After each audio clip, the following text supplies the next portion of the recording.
Bonsoir et bienvenue chers téléspectateurs. Une mise au point du gouvernement burkinabé sur l'utilisation de certaines terminologies pour désigner les terroristes ou pour parler des vaillants volontaires pour la défense de la patrie VDP.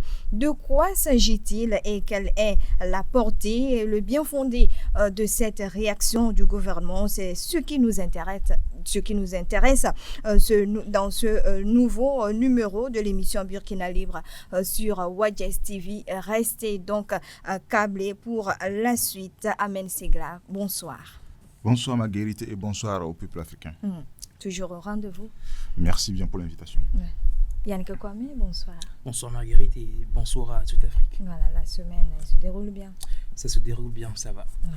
Merci. Comme je le disais à l'ouverture de cette émission, le gouvernement burkinabé a exprimé son désaccord pour l'utilisation de certaines expressions par les représentants des agences du système des Nations Unies, un exemple groupes armés non étatiques pour désigner les terroristes criminels, milices pour parler des fils du pays qui se sont engagés dans la lutte pour la libération de la nation. Le gouvernement, dans son communiqué en date du 25 mars, a qualifié ces appellations d'une dérive grave. Yannick Kwame, quel est le bien fondé de cette sortie du gouvernement burkinabé? Alors tout d'abord, j'appelle à témoin toute l'Afrique, tout le peuple africain, surtout tout le peuple burkinabé. Parce que les impérialistes occidentaux, avec leurs collaborateurs, les Africains, les valets locaux africains sont en train de préparer un projet funeste. Ils sont en train de préparer un coup énorme. À travers ces appellations? Tout à fait. Je vais y venir. Okay. Ahmed Newton Barry, qui est en France, avec ses publications dans lesquelles il a vanté l'excellente capacité organisationnelle de ces groupes de terroristes, voilà, qui sévit dans la forêt, dans les brousses, dans le désert. Et dans ses déclarations, il a dit que ces groupes terroristes sont tellement bien organisés. La population... ils ont maintenant ils ont la sympathie de la population burkinabé. Et les actions qu'ils mènent, ce sont des actions de revendication des droits de ces populations. Vous voyez l'énormité de la chose? On sait que ce sont des personnes, ce sont même pas des personnes, ce sont des criminels qui sèment la terreur dans cette région et qui n'hésitent même pas à piller, à tuer les populations civiles de sang-froid. Et ensuite, on a la déclaration, mais la sortie médiatique. L'article du directeur de la publication de Jeune Afrique, Marouane Ben Yamed, en réponse à la sortie du capitaine Ibrahim Traoré sur le fait que l'Occident est en train de mener une guerre de communication monstre contre le Burkina Faso. Et dernièrement, du moins en début de semaine, on a les Nations Unies qui ont commencé par utiliser des termes tels que groupes armés non étatiques pour désigner ces terroristes, ces criminels du désert, et le terme de milice pour désigner les vaillants volontaires pour la défense de la patrie. Alors, qu'est-ce qu'il faut comprendre par là? Les déclarations, bien la publication de Ahmed Newton Barry et l'utilisation des terminologies comme groupes armés non étatiques du système des Nations Unies convergent vers un seul et même élément, qui est quoi? Qui est d'offrir un cadre légal, légitime à ces groupes terroristes-là. Et dans quel but? Et dans le but de créer un conflit armé, de fabriquer des rébellions, d'armer ces rébellions, d'armer ces rebelles, et de les soutenir militairement, matériellement et humainement, financièrement, pour que le Burkina Faso soit complètement déstabilisé. Donc, il a fallu que le gouvernement... Le gouvernement, surtout avec son Excellence, le ministre des Affaires extérieures, des Affaires étrangères, Karamoko, M. Karamoko, a bien fait de prendre les choses en main et d'interpeller la représentante résidente du système des Nations Unies, et pour faire une mise au point, parce que cette mise au point est très, très essentielle, très importante, parce que il va falloir remettre l'église au centre du village. Voilà, pour que l'ambiguïté, toute ambiguïté qui est en train d'exister tout autour de la sécurité, de la situation sécuritaire au Burkina Faso, soit enlevée. Voilà. Et Amen Segla, Yannick Kwame pense que la mise au point sur l'utilisation inappropriée de certaines expressions par les représentants des agences du système des Nations Unies est légitime, important. Merci Marguerite pour ta question, mais permettez-moi de nous ramener en Syrie pour voir ce qui s'est passé là-bas avec la chute du régime de Bachar al-Assad. Le monsieur là qui a remplacé ce régime, c'était un terroriste. Et il y a un mandat d'arrêt même qui plane sur sa tête. Lorsqu'il a été arrêté en 2011 par les Américains, en ce moment-là, la guerre en Syrie a éclaté. Alors, ils ont négocié les choses avec ce monsieur, ce terroriste-là, pour renverser le régime de Bachar al-Assad. Et puis, dans la foulée, en 2012, il a été libéré. Quand il a été libéré, l'OTAN a créé un autre groupe qui s'appelle le Nostra. Et c'est avec ce groupe-là que ce terroriste-là a renversé le régime de Bachar al-Assad en janvier dernier, ou bien en décembre, le 8 décembre 2024. Donc c'est un terroriste qui est à la tête de la Syrie actuellement. Et c'est la même chose que la France veut appliquer au Burkina Faso. Parce que lorsque le terroriste Newton Barry a fait sa sortie l'autre fois, il a fait comprendre à l'opinion que aujourd'hui, avec Ansaroul, aujourd'hui, il revendique une carrière politique, que ce n'est plus du djihadisme, mais il voulait protéger la population du moment où l'armée régalienne ou bien les FDS et les VDP ont retourné leurs armes contre la population, pour ne pas dire les peuples. Maintenant, Ansaroul veut protéger la population. Donc c'est ça, ils sont en train de préparer l'opinion à ce qui va arriver. C'est-à-dire, prochainement, ils ne parleront plus de terrorisme, mais ils parleront, comme eux-mêmes, ils sont en train de... Ils disent groupe d'armées non étatiques. Qu'est-ce que ça veut dire? Et dans le droit international, ça veut dire quoi? Groupe d'armées non étatiques, ça veut dire quoi? Qu'est-ce que ça veut dire? Est-ce que c'est la rébellion? Si c'est la rébellion, on n'a qu'à dire que c'est la rébellion, ce sont des rebelles. Ou bien ce sont des terroristes. C'est ça quoi. En fait, c'est le langage diplomatique qui engendre ça. Et le gouvernement burkinabé a bien fait de recadrer les choses en même temps. Parce que quand vous voulez communiquer sur quelque chose, d'abord, tout ce que le gouvernement burkinabé sort comme rapport, il y a toujours, si ce n'est pas des terroristes, il parle toujours de ceux qui ont affaire avec l'État. Donc vous devez emprunter ces... Voilà. Ce sont des criminels, des terroristes. Vous devez emprunter les mêmes termes. Mais essayez de changer les choses pour dire que bon, ce ne sont pas des terroristes en fait. Pour faire avaler la pilule. C'est ça. Voilà. Ils sont en train de faire un travail de... Il va falloir qu'on soit vraiment très vigilant par rapport à ça. Ils sont en train de faire un travail de lavage du cerveau à l'opinion publique nationale et internationale afin de passer à l'action, de réaliser leur agenda sombre. Donc voilà, c'est ce qu'ils sont en train de faire. Le gouvernement a précisé que ce concept groupes armés non étatiques ne dispose d'aucune définition consensuelle en droit international. Et si tel est le cas, pourquoi ces représentants ont tendance à utiliser ces termes? Le gouvernement a raison. Ce terme, en fait, la communauté internationale ou bien les acteurs internationaux, les acteurs évoluant dans le droit international n'accordent pas encore leur violon en ce qui concerne l'usage de ce terme-là. Il y a encore des divergences, des ambiguïtés, de nouveaux paramètres qui rentrent en ligne de compte, et tout cela fait que ils ne sont pas encore unanimes quant à l'utilisation de ce terme-là. Alors, moi, ce qui m'intrigue et que j'aimerais savoir, c'est que ça fait plus de 10 ans déjà que le Burkina Faso est en train de vivre cette situation d'instabilité. Et en 10 ans, et jusqu'ici, on n'avait pas encore entendu ce terme-là de groupe armé non étatique pour désigner les terroristes. Même quand les États et les Nations Unies sortent des communiqués, font des interventions de gauche à droite, des politiciens, tous s'accordent sur le terme de terroriste. Des fois, ce sont des djihadistes. Des fois des djihadistes, des fois des terroristes. Et pourquoi c'est maintenant qu'ils commencent par utiliser le terme de groupe armé non étatique? Alors, qu'est-ce qui a changé? il n'y a pas eu de changement majeur. S'il faut même parler de changement, ça serait que le Burkina Faso est en train de gagner cette guerre. Que le Burkina Faso, avec à sa tête le capitaine Ibrahim Traoré, est en train de faire un effort remarquable pour chasser ces terroristes de son territoire. Et pour preuve, le Burkina Faso, ou bien l'armée burkinabé, occupe maintenant plus de 11% du territoire. Du territoire national, ouais. Le changement majeur qui amènerait à utiliser ce terme groupe armé non étatique, on ne le voit pas du côté de ces terroristes-là. La méthode qu'ils utilisent, c'est cette même méthode-là qu'ils continuent à utiliser. S'il y avait eu un changement significatif dans la méthode qu'ils utilisent, on aurait pu comprendre, mais on comprendrait l'utilisation de ce nouveau terme-là, utilisé pour désigner les terroristes.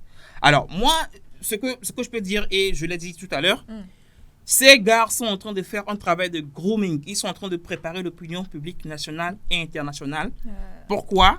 Sur le conflit, bien sûr, le plan, le projet qu'ils ont, qu'ils veulent implémenter. Et quel est ce projet? C'est de mettre en place un conflit. Un conflit. Et vous savez, pourquoi ils veulent tous légitimer les terroristes? Pourquoi ils veulent légitimer? Ils veulent donner un cadre, ils veulent offrir un cadre légal et légitime pour ces terroristes-là. Eh bien, c'est pour empêcher la marge, pour limiter la marge de manœuvre du Burkina Faso. Puisque quand il y a conflit opposant deux groupes armés, eh bien, chacun de ces groupes armés-là, chacun de ces partis bénéficie de ce qu'on appelle le droit international humanitaire, bien le droit humanitaire. Les règles du droit humanitaire s'appliquent à chacun de ces partis, ou bien à chacune de ces parties. Donc, quand vous prenez par exemple les terroristes, s'ils sont reconnus officiellement comme groupe armé, non étatique. Voilà, groupe armé non étatique évoluant dans un conflit, eh bien, l'État burkinabé ou bien les forces de défense de sécurité seront empêchés d'utiliser certaines méthodes, y compris l'utilisation de certaines armes pour se défendre. Ok, je vais revenir. Oui. Donc vous voyez, et voilà, nous avons depuis des signes qui nous montrent cela, parce que quand le capitaine Ibrahim Traoré est arrivé directement au pouvoir, et quand il a voulu, se procurer des armes, se procurer des matériels de guerre sophistiqués, vous avez vu que ses partenaires traditionnels comme l'Union européenne, la France, l'Allemagne, lui ont refusé de les vendre, en fait, certaines armes sophistiquées qui pourront amener à déstabiliser ou à tuer, à chasser considérablement ces terroristes. Pourquoi? Voilà, donc, il faut dire que l'utilisation de ces termes, maintenant, c'est à dessein. D'accord? C'est pour préparer quelque chose qu'ils sont en train de préparer. En fait, c'est pour réaliser quelque chose qu'ils sont en train de préparer depuis longtemps. Voilà. Non. Il va falloir que nous suivons l'actualité. Avant même que Ahmed Newton, le grand terroriste du Sahel, Newton Bari, ne fasse sa sortie, au Mali, pas officiellement, je pense. C'est un terroriste. Alors, si aujourd'hui ces terroristes-là sont reconnus comme groupes armés non étatiques, ça veut dire que l'ONU peut intervenir pour négocier. Or, le président Ibrahim Traoré ne veut pas négocier avec les terroristes. Voilà la chose. Voilà ce qui est caché derrière. Parce que la négociation n'a jamais donné de solution à ce problème. En fait, c'est pas... Parce que vous ne pouvez pas retourner... Un citoyen ne peut pas se lever sans revendication et commence par tuer la population civile, les femmes et les enfants, les vieillards. Et puis, à un moment donné, changer de nom pour revenir à la table de négociation, pour négocier quoi? C'est ce qui est en train de se planifier. Donc, il va falloir que les autorités burkinabées soient vraiment regardants là-dessus. Parce qu'il va falloir qu'on bannisse ce thème-là. Si jamais ils ont accepté ça, lorsque ça va évoluer, nous allons en venir là, à la table de négociation. C'est-à-dire, vous allez dire que bon, maintenant, ils ne sont plus des terroristes. Ils sont un groupe armé non étatique, donc ils revendiquent quelque chose. Donc, accordez vos violons pour voir par quels moyens vous allez gouverner le pays ensemble, pour ne même pas parler du grand rassemblement, parce que c'est ce qui va arriver. Parce que là où ils ont laissé le pays depuis 2022, avec l'arrivée du capitaine Ibrahim Traoré, ils voulaient reprendre leur business par là. Et c'est ça. Ce qui prouve à suffisance que cette guerre vraiment a été imposée. Oui, mais c'est une guerre imposée parce que ça ne sert à rien. Parce que quand vous prenez même l'histoire, comment est-ce que l'OTAN a permis le saccage de la Libye et comment le terrorisme s'est propagé dans les pays, dans le Sahel. C'est quelque chose qui a été planifié. Parce que quand vous avez des problèmes, vous ne pouvez plus vous occuper de vos projets de développement. Et la France a intérêt qui a grabuge aujourd'hui au Sahel pour intervenir à chaque fois que le besoin se fera sentir. C'est ça le grand projet. Donc, il va falloir que les autorités, d'ailleurs, il va falloir qu'on sorte un décret pour dire quiconque utilisera ce thème au Burkina Faso sera enfermé. Voilà. Parce qu'il n'est plus terroriste que quelqu'un qui va utiliser ce thème-là. Quelqu'un qui tire sur les femmes et les enfants en main nue, vous l'appelez groupe et armées non étatiques. Ce sont des terroristes. Déjà même selon les tests, pour qu'un groupe soit reconnu comme groupe armé non étatique, il va falloir qu'il remplisse un certain nombre de critères, notamment le respect des populations civiles. Un groupe armé non étatique engagé dans un conflit officiel, formel, n'a pas le droit d'attaquer, de tuer notamment les civils. Il y a de cela quelques jours. Ce groupe est tenu de respecter le droit humanitaire international. Au Niger, les gens sont en train de prier, vous êtes rentrés, vous avez tiré sur tout le monde. Dans la maison de Dieu. Mais il faut être psychopathe pour poser des actes pareils. Et ces gens-là, vous les appelez groupes armés non étatiques. Et c'est ça le problème avec les différents traités internationaux, la Convention de Genève et tout. Ce sont les règles que eux-mêmes, ces impérialistes occidentaux, ont inventées. Ce sont les règles qu'ils ont écrites eux-mêmes.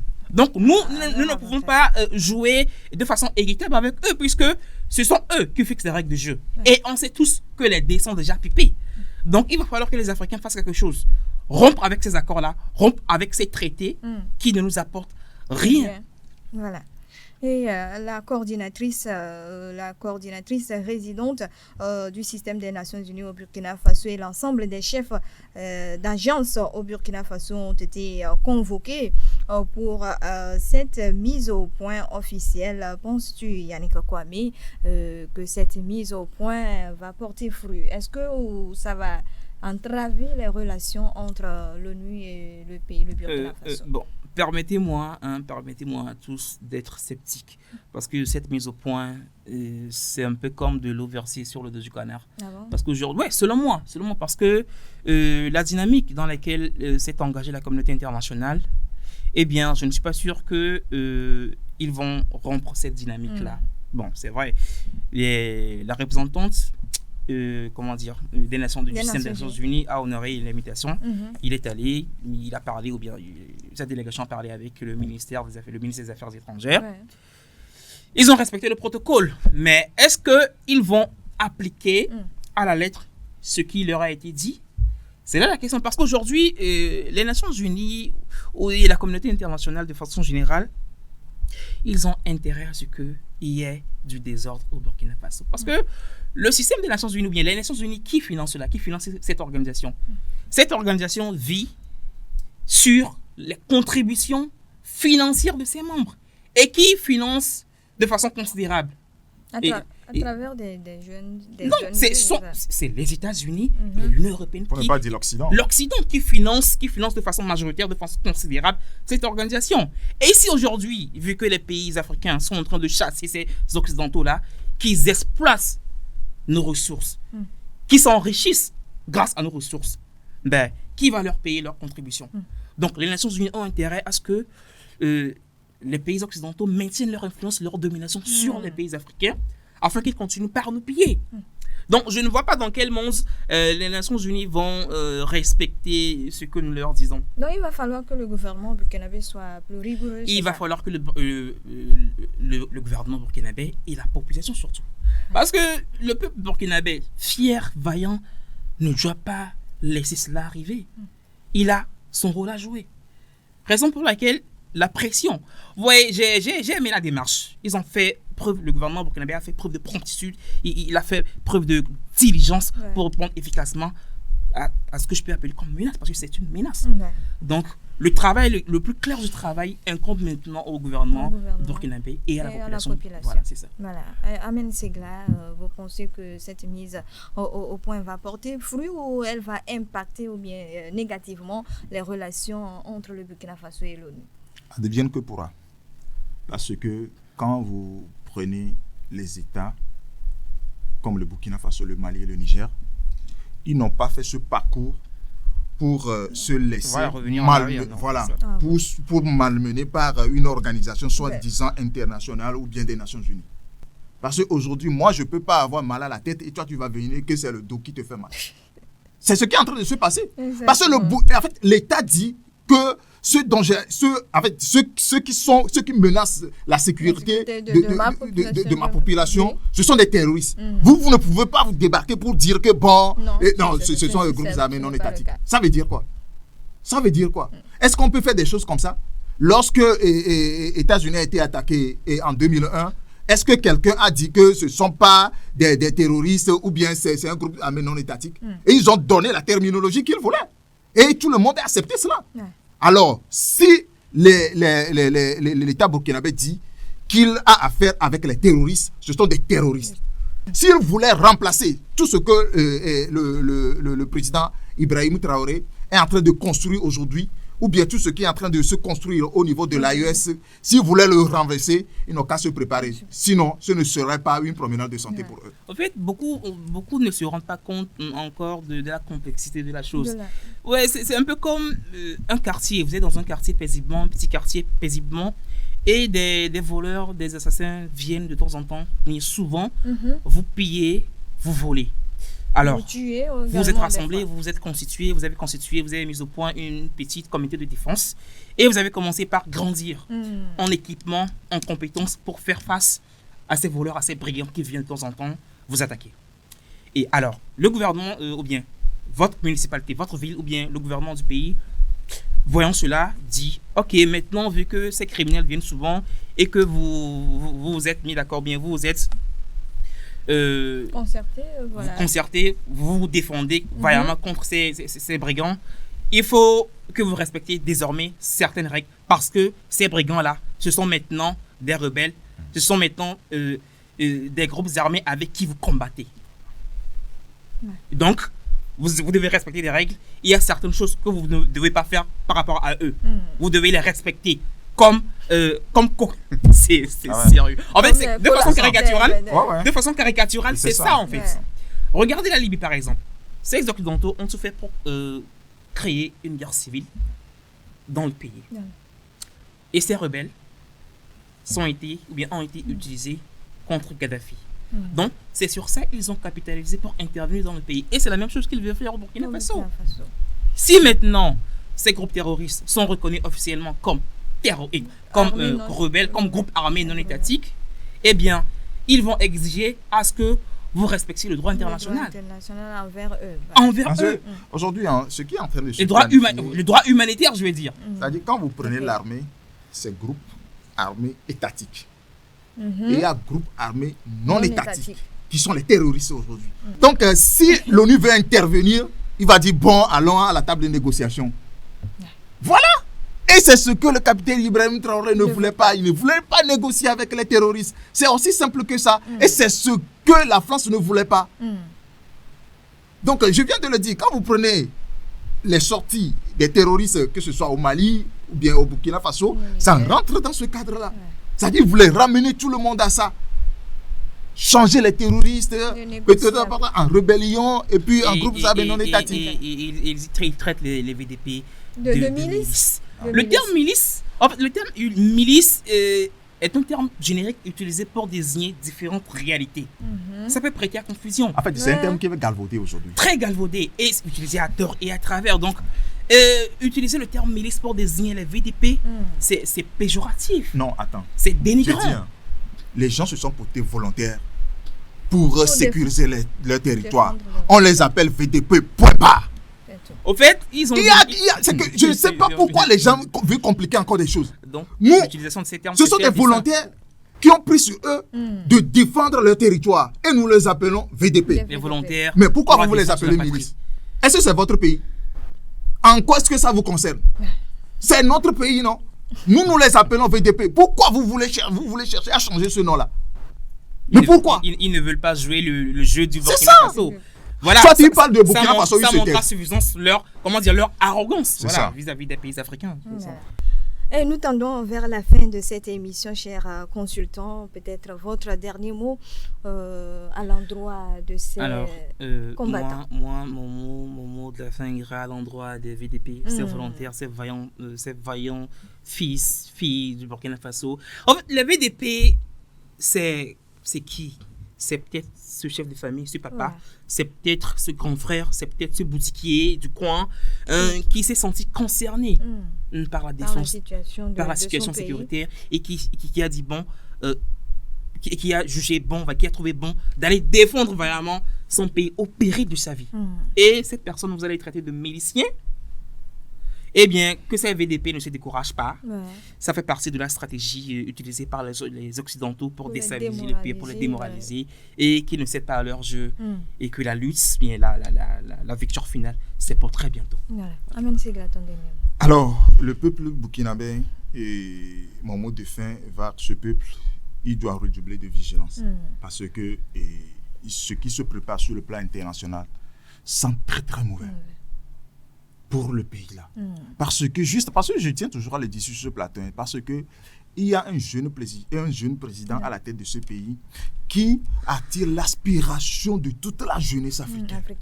Et ça là, c'est très mal parti pour le néocolonialisme et l'impérialisme occidental. Donc il veut passer par tous les moyens pour couper cette dynamique là. Donc il revient au Burkinabé, au peuple africain, de soutenir le Burkina Faso dans son élan, dans cette lutte contre le terrorisme. Et le gouvernement burkinabé a précisé que cette mise au point vaut pour les autres organisations, que ce soit nationales, sous-régionales ou internationales. Merci à vous, chers consultants, pour votre participation. Merci à vous également, chers téléspectateurs de YSC TV. À nous revoir.